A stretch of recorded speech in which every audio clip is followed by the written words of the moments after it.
these are my 10 most anticipated reads that I don't currently own. So if you were to give me a bottomless bank balance today and said, Tyrone, go out and buy yourself 10 books, this is what I'd buy.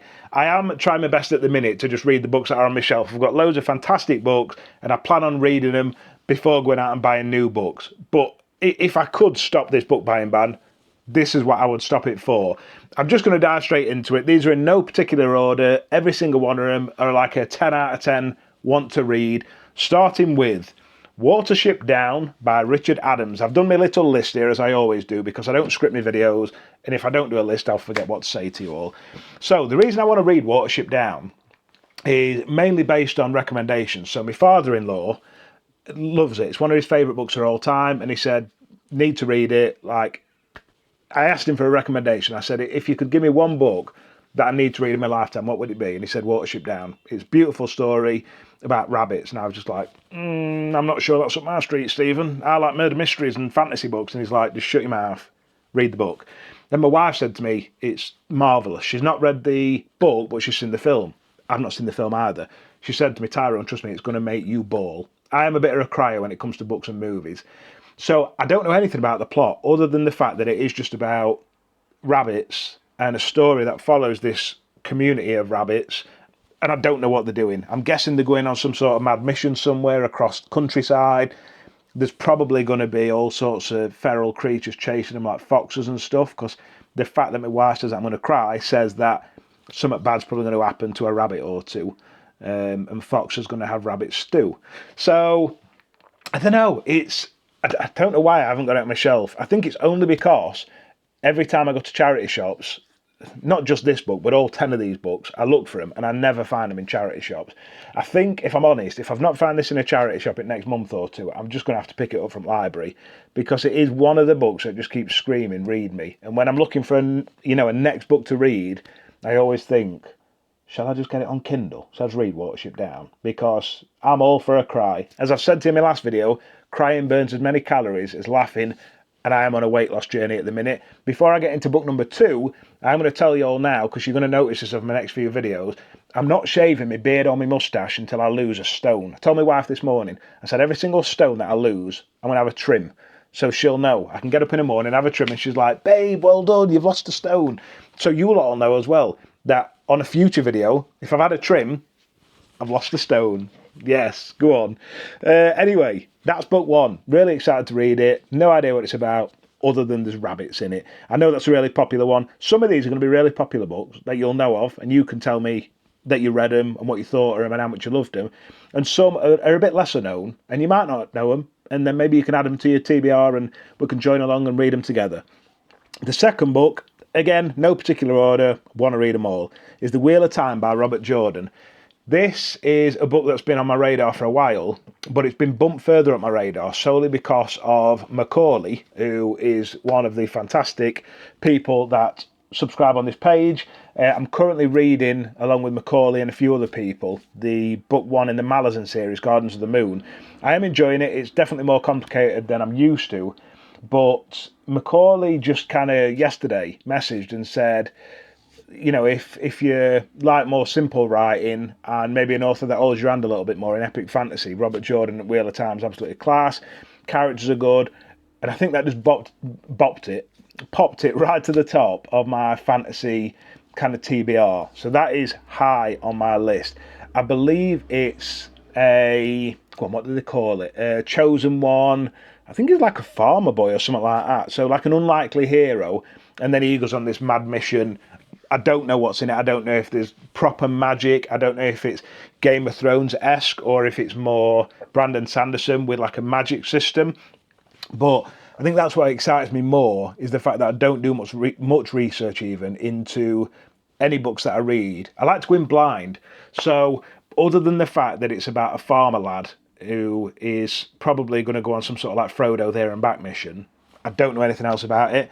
But it's obviously one of the most famous fantasy series of all time for a reason. And I like the fact as well that Brandon Sanderson finished the series, because I love the Stormlight Archive. So if I like that, and I feel like I already know that I love Brandon Sanderson's writing, I've just got to figure out Robert Jordan's writing style. and I'm sure I like it. Look, Macaulay says it's class. If Macaulay says it's good, it's probably good. Next up is a series that I know nothing about, and when I say nothing, I mean nothing. And you're going to be like, well, why on earth is it in your top 10 list if you know nothing about it?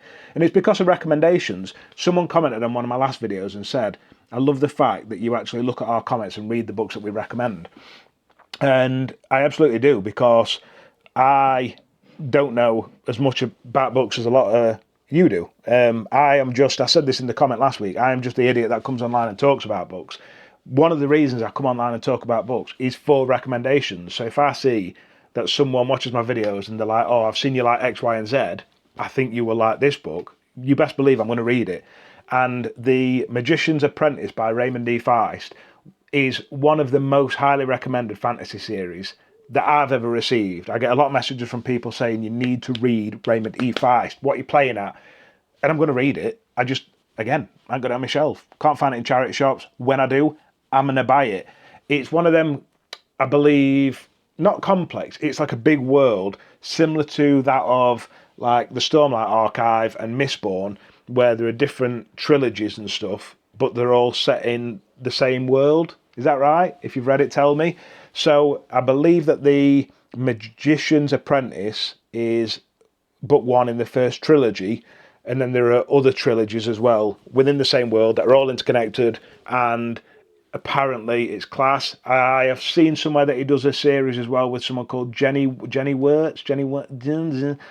Yeah, that person. That's meant to be absolutely class. I don't even know if it's this series, but that's an author and a series, like the big series, that I am proper buzzing to get into.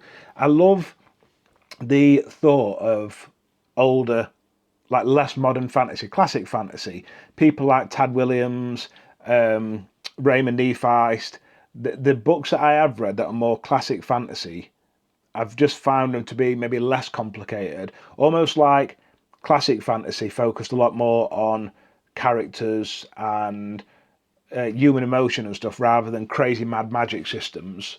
And I think that attracts me more to the genre than really complex world building with like proper intense magic systems where you have to try and get your head around it. I'm quite happy with a soft magic system and an epic story with loads of character development, found family, chosen one stories. Like, I love me some of that. That excites me.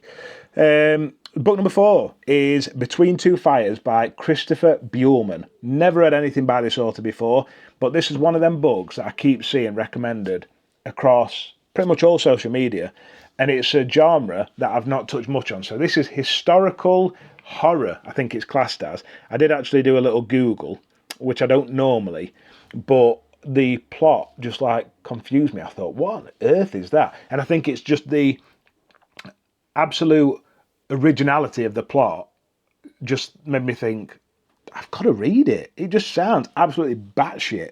So, Between Two Fires is a 2012 historical fiction horror novel by Christopher Buehlman set during the Black Death. It follows a disgraced knight and a mysterious young girl who travel across France as Lucifer and other fallen angels start another war with heaven. How mental's that sound? That sounds absolute lunacy, and I'm here for it. I believe it's quite gory, and I love me some gore. I'm on a horror journey at the minute. Horror was the one genre that I'd not read much of until I started reading Stephen King. As a lot of you know in my previous videos, I've not really gelled necessarily with Stephen King's writing yet, and I was yet to find a book that I proper resonated with until my current read. So I'm reading 2 books at the minute, the book 1 in the Malazan series and Pet Sematary. I'm about 45% through Pet Sematary, and I love it. It's fantastic. And naturally, because I've now found a horror book that I love, I'm a horror super fan and I want to read every single book in the genre. So that was just next up in the horror genre. A book that I'm really excited to read, a book that I don't really know anything about, but one that I've seen a lot of positive reviews on. So if you have read it, don't give me any spoilers or anything, but just tell me if you enjoyed it. And if you didn't enjoy it, actually, don't tell me, because I'm very easily influenced. So if you say to me, Tyrone, this book was absolute hot trash, it'll put it down on my list. So I don't want that negativity in my life. Thank you very much. Right, so this next book is one that I'm super, super excited to read, but I know it's going to be like nothing I've ever read in my entire life. If you've not heard of it, it is called All Systems Red by Martha Wells. This is a sci-fi book, and just from doing my Google researching, I believe it's about, so it's set in the near future in a world where humans, or corporations at least, are making these like droid bot things. But I believe that this bot is almost sentient and it's got feelings, and it's narrated from a first person perspective. So you're reading the book as the robot. I know some people don't like first person, but I think personally, first person's class when the author's trying to help you get in the head of this robot. And it's about this enslaved robot and what it's like to be an enslaved robot. I would assume that there's going to be a lot of thoughts about what it will be like to be free, what it's like to be oppressed and things like that. But just the concept of this being narrated from the thought of a robot in a world where, let's be real, AI's like, it's progressing at an alarming rate. And I won't be surprised if there isn't, you hear these stories on news about, these Japanese scientists getting attacked by robots and stuff. Like, this could be real. Like, in our lifetime, there could be robots that are sentient and a threat to us. Or, hopefully, they'll be right nice and stuff and they can just help us do stuff. Because I don't like putting up IKEA drawers. It frustrates me. So to have a little robot in my house, I'd be like, dude, do you mind putting up IKEA drawers? And the robot would be like, yeah, mate, I've got it. Other things like doing my edges in my garden. I don't like doing that. It's not a fun job. Mowing lawn. I like looking at it after and standing there and going, that's a nice mowed lawn, but I don't like doing it. So maybe, I don't want a robot as a slave, but maybe if we could work as a team, I'll do the things that it doesn't enjoy and it can do the things that I don't enjoy. I digress. I always digress. But the concept of that book, I think sounds proper cool. And I think out of these 10, that's one of the books that I'm most excited for. I'm like 10 out of 10 excited to read them all, but that one might be like 10.1 out of 10, if you get what I'm saying. That one sounds really cool. And then There Were None by Agatha Christie. That's the next book that I'm super excited to read. So I always say that my love for reading as an adult was found in the murder mystery genre. So mainly James Patterson. I read loads of James Patterson books when I went on holiday, and then James Patterson led me to Chris Carter, to Kathy Reichs, to M.W. Craven. A lot of murder mystery, police procedurals, whodunit. They don't necessarily have to be in police force. Like Kathy Reichs, her books focus on like putting human bones back together to figure out how stuff happened. But anything with some sort of cool twist on how you solve murders, really interesting. I speak to a lot of people about murder mysteries and whodunits and stuff like that, and Agatha Christie's one that always comes up. People say you need to read is it Poirot? I never know how you pronounce it. It's a weird spelling, isn't it? But anyway, that series that you've all heard of. But when I went onto Googling, I went onto Reddit, and loads of people said one of the best books to start with was And Then There Were None, which is not part of that same series. I believe it follows a different group of characters. Don't know if it's part of a series or if it's a standalone.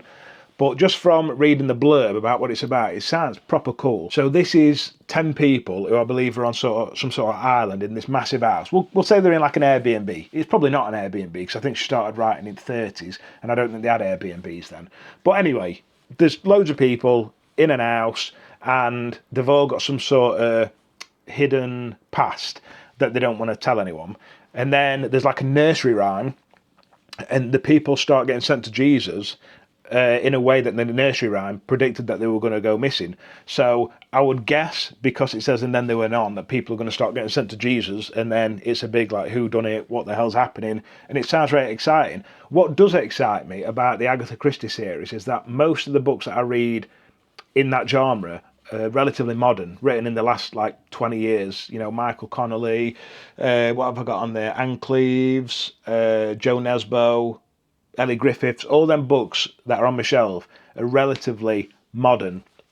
Whereas I believe Agatha Christie was writing in like the 30s. Correct me if I'm wrong, but I'm sure it was that far ago.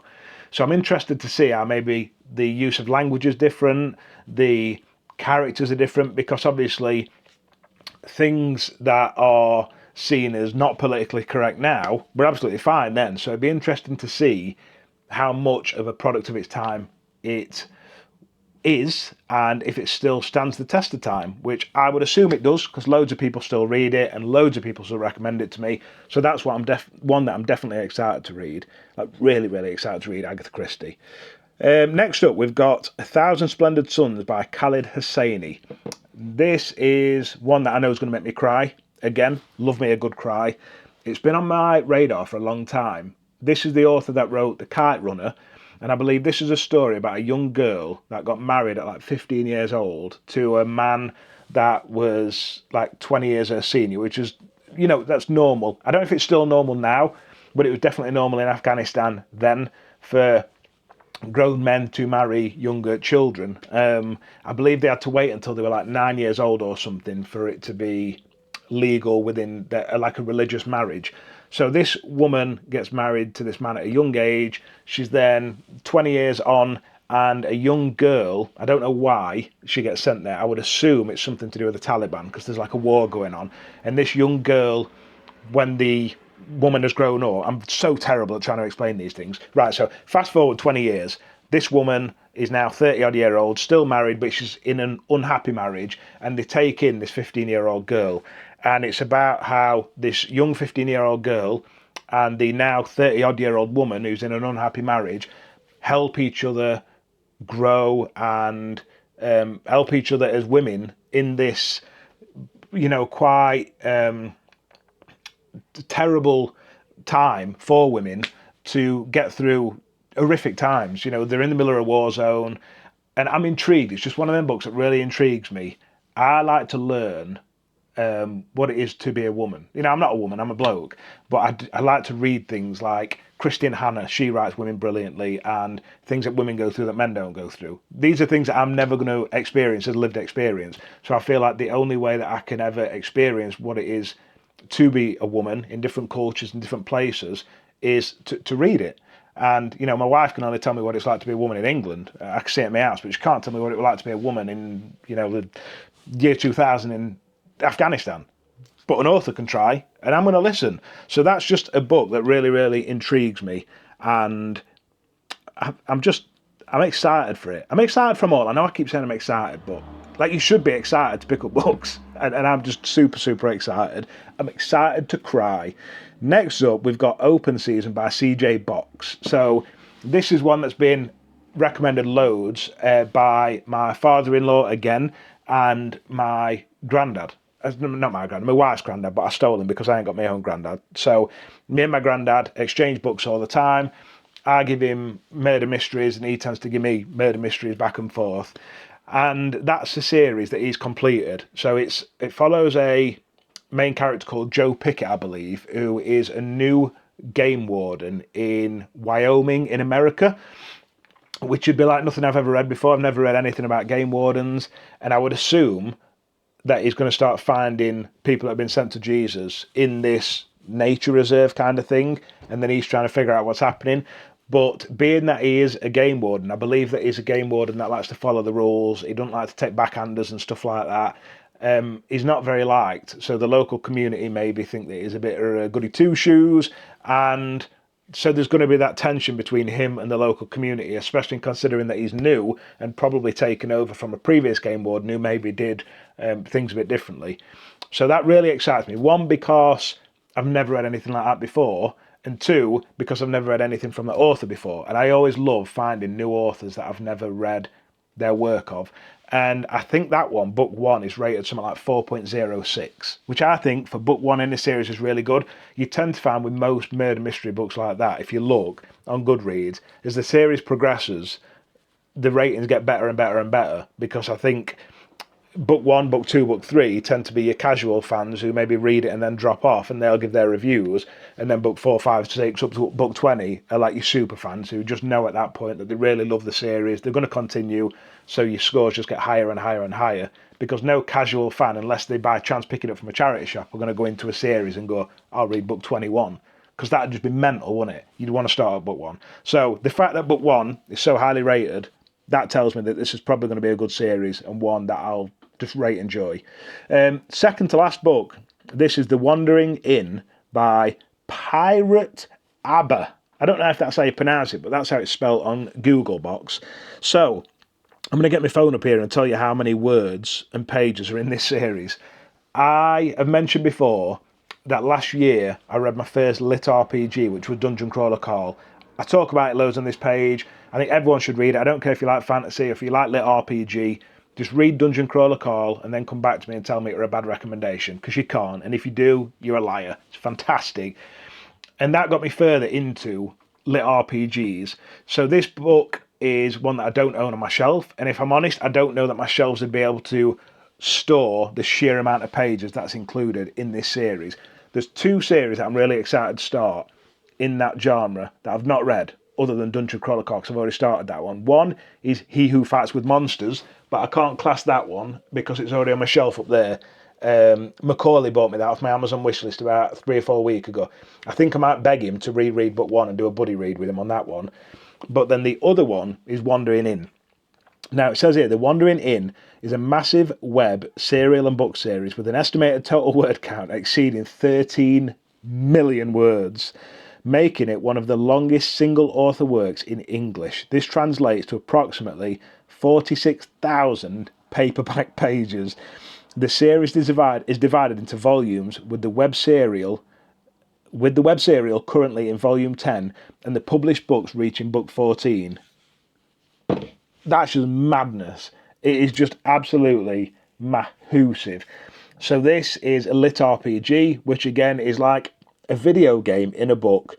So 9 times out of 10, you're going to get a general Joe public. So imagine me. I've just woke up one morning, I'm laid in a field, and I'm like, this isn't where I live. Like, what's going on here? And I look around and I'm like, I don't know, there's something not right. And then all of a sudden, there's probably like a notification that pops up in front of me, or on a watch or something, and it's like, hey, dude, you're in a game, and you're level 0, and there's some creatures that you're going to have a fight with, and I'm like, what's going on here? So then I pick up a stick and I start smacking these creatures, and then all of a sudden I'd like send them all to Jesus, and then it goes, boom, new achievement unlocked. You've gone up to level 1, and your strength has gone up to level 2 because you've started smacking stuff with sticks, and your weapons handling's gone up because you've started smacking stuff with sticks. You see where I'm going?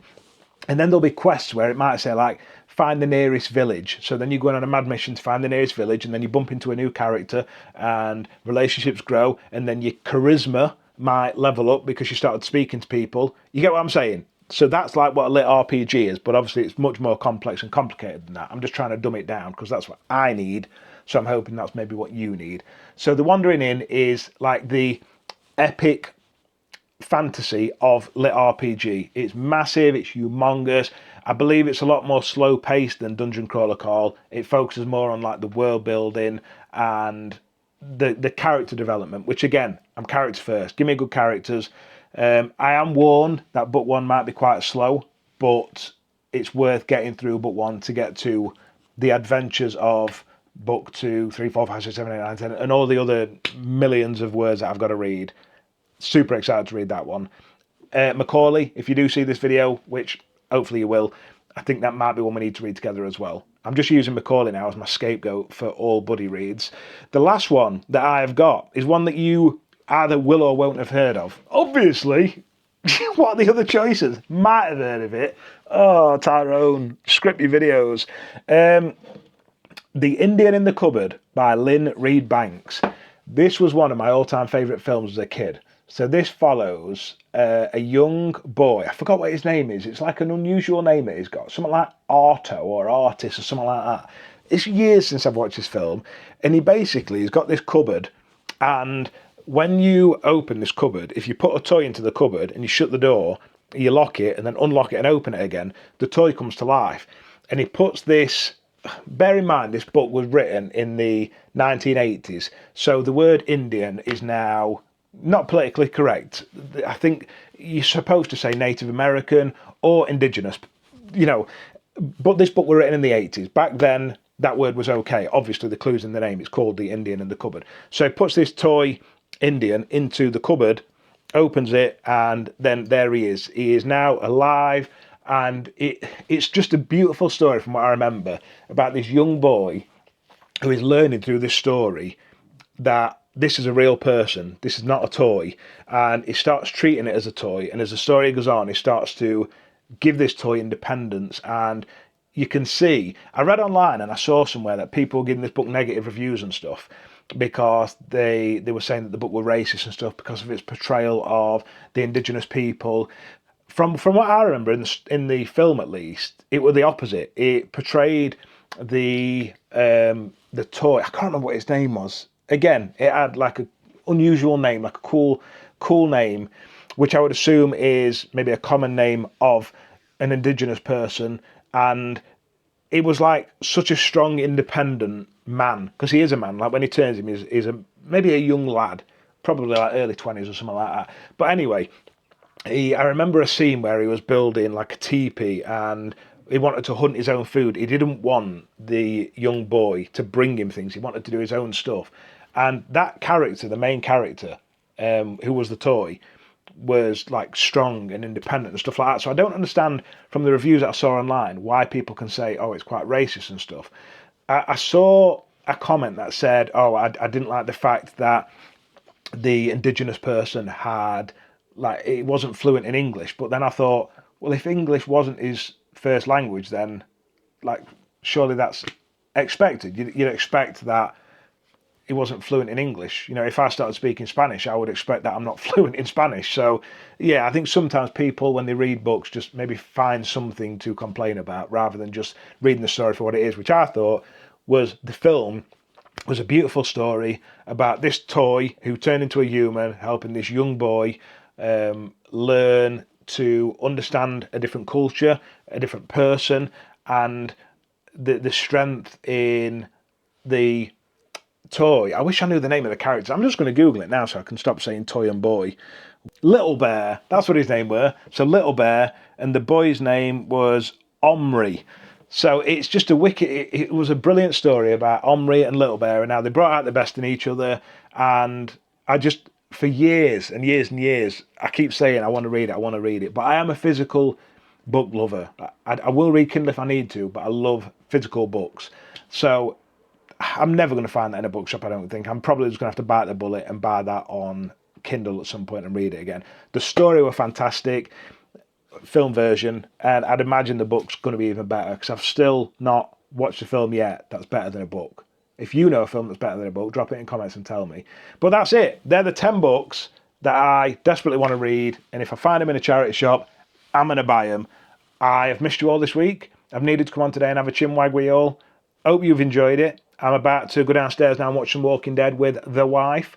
And then I've got tennis at 4 o'clock today because that's how I'm going to get rid of my boobs. If you've watched till this point, I love you the most. I'll see you in the next one.